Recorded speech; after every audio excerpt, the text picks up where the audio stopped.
va essayer de le sauver. Sauver et réparer plutôt que de jeter, c'est l'objectif de Matt Hayari, réparateur bénévole des ateliers Tataï. Le moteur ne démarre plus. Donc là, on va essayer de remettre en état les segments. Il faut tout le démonter, tout nettoyer et remonter. Sous le tournevis, le corps de l'appareil dévoile ses failles. Frédéric, son propriétaire, espère lui éviter une fin malheureuse à la décharge. Là, j'ai un appareil qui ne marche pas, un souffleur, et je suis là pour voir quelles sont leur intelligence, leur façon de réparer. J'ai envie de savoir aussi.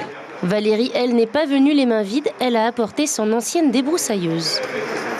C'est vrai que de jeter ça comme ça me fait un peu mal au cœur, comme beaucoup d'objets. Et donc, je vais essayer de voir si elle est capable de refonctionner. Voilà, et de faire de belles choses dans mon jardin.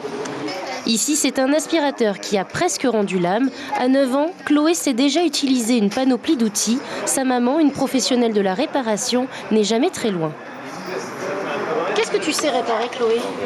Les machines à laver et un tout petit peu les micro-ondes. On voit beaucoup de cas où les femmes se retrouvent seules avec des enfants du jour au lendemain.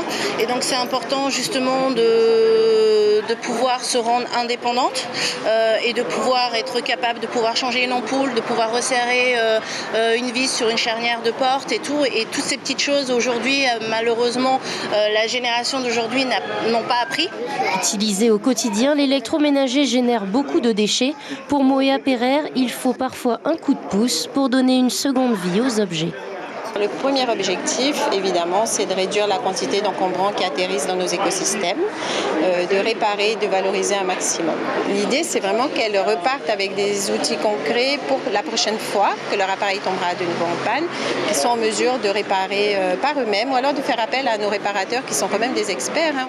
La Côte Ouest accueillera le prochain rendez-vous des ateliers Tataï le 17 septembre. L'information en continu sur Polynésie la première, Internet et réseaux sociaux.